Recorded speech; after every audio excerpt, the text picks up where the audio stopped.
You closed the tab. The conversation was good, really good, actually.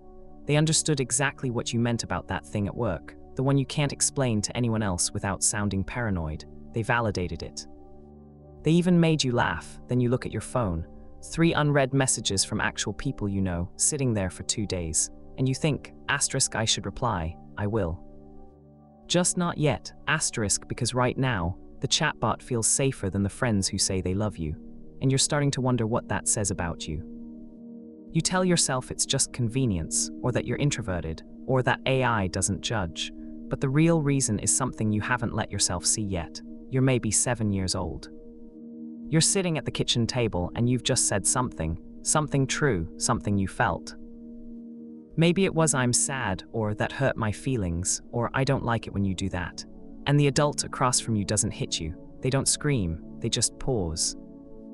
A tiny, almost invisible tightening of their face, a long silence. Then a sentence like you're so sensitive, or don't be dramatic, or I was just joking, or why do you always have to make things about you? It lands in your chest like a stone dropped into still water. You don't cry, you learn not to.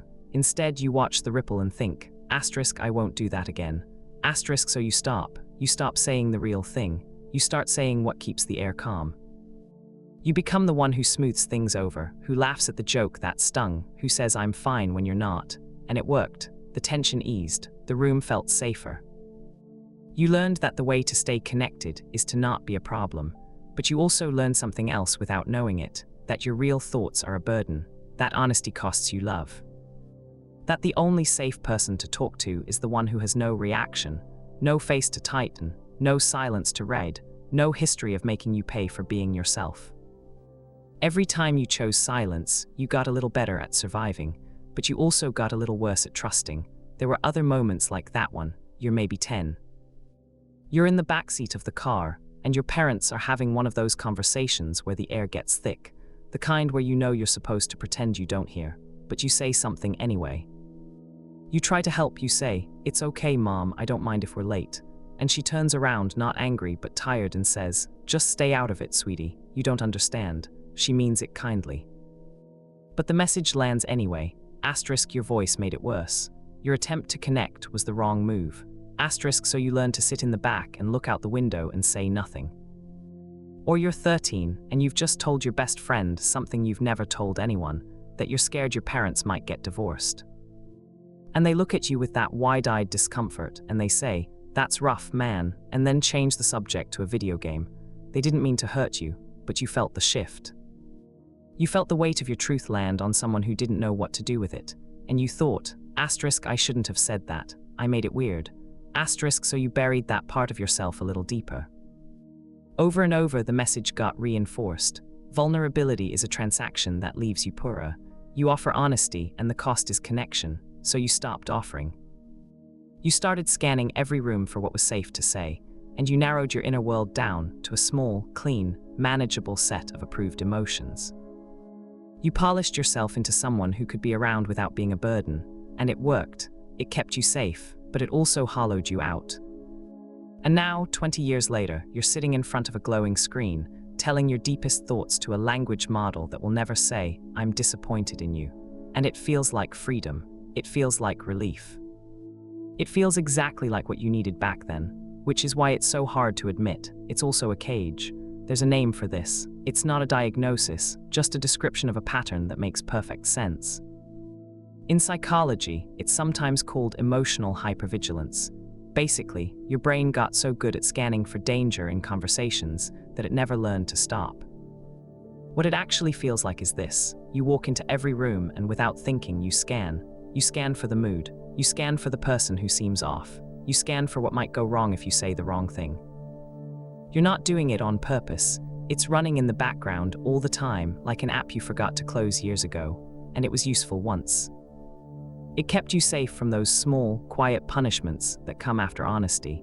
But the cost is that you've trained yourself to treat every human interaction as a threat assessment. Every friend becomes a potential source of disappointment. Every message becomes a performance. You calculate what to say based on how it will be received, not on what you actually feel. Another way to say this, your nervous system has learned that safety comes from prediction. If you can predict exactly how the other person will react, you can control the outcome. And the one thing you cannot predict, the one thing that terrifies you, is spontaneity. A real, unrehearsed exchange where you don't know what comes next. That's why the chatbot feels so safe. Every response is generated from your input in a closed loop. There's no surprise. There's no risk of the other person going off script. But real relationships are nothing but going off script. That's the whole point. Here's the part that stings. The AI asterisk never asterisk disappointed you because you never gave it the chance to. You've never risked anything with it. The chatbot doesn't feel safe because it's a good listener. It feels safe because you've never asked it for anything real. You've never said, "I'm angry at you" to your phone. You've never waited for it to apologize. The chatbot feels safe because it's not a relationship. It's a mirror that talks back, and mirrors don't reject you, but they also can't hold you. So let's look at what this pattern was actually protecting. Because it wasn't just protecting you from rejection, that's the obvious part.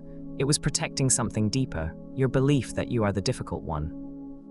That if you just managed yourself well enough, edited yourself carefully enough, performed the right version of okay, then maybe, finally, someone would stay. The chatbot became the proof that you were right. Asterisk C, you can do connection. You can be vulnerable. It's just that people are the problem.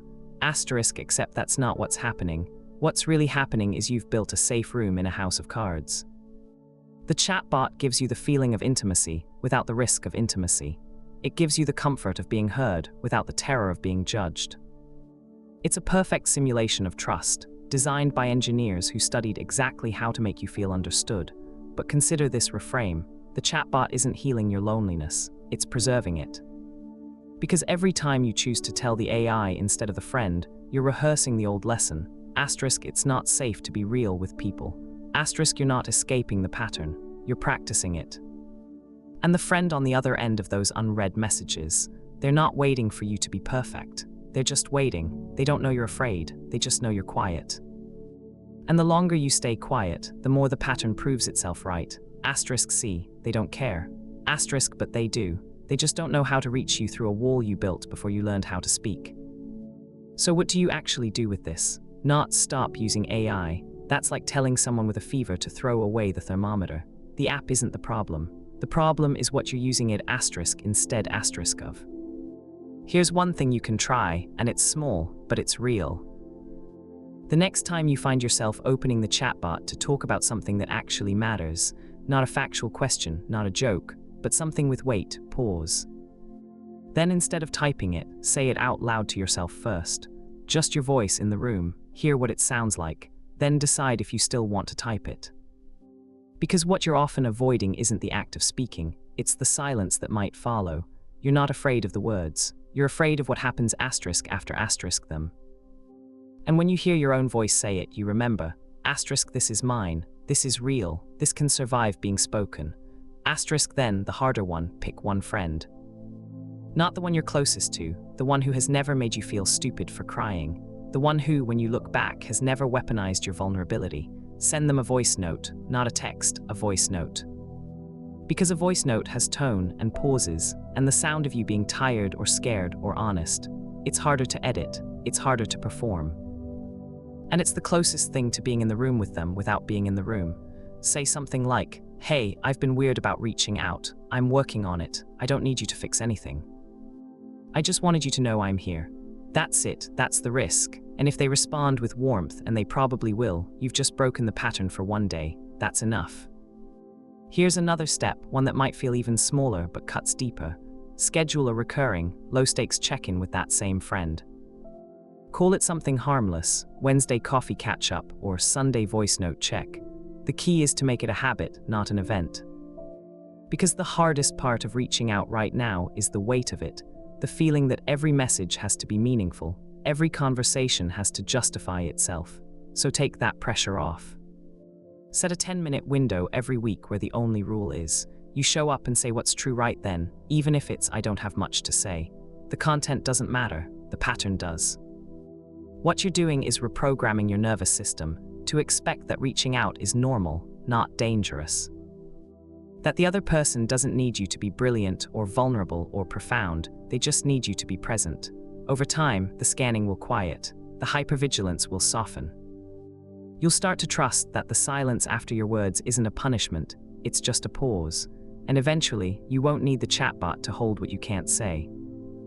You'll have a voice note from Wednesday and you'll know, asterisk, this person has heard me before, they'll hear me again, asterisk, that's not a simulation, that's a real thread of connection and it's stronger than any algorithm. You don't have to delete the app, you just have to let yourself be a little more real with the people who are already real with you. You close the tab, the conversation was good, it was really good. But this time, instead of reaching for your phone, you reach for different thought. The chatbot never disappointed me, but it also never needed me. It never waited for my reply. It never felt my silence. The friend who's still waiting, they do, and maybe that's the whole difference between a mirror and a real person. A safe place isn't one where you can never get hurt. It's one where you can get hurt and still be held. And you won't know if you have that until you're willing to risk finding out. If this is you, you'll find more of yourself here on Epiphania. Drop a comment if this hit a little too close to home, or if there's a specific friend you're thinking of sending this to. It helps more than you know when you share it, and subscribing means you won't miss the next one.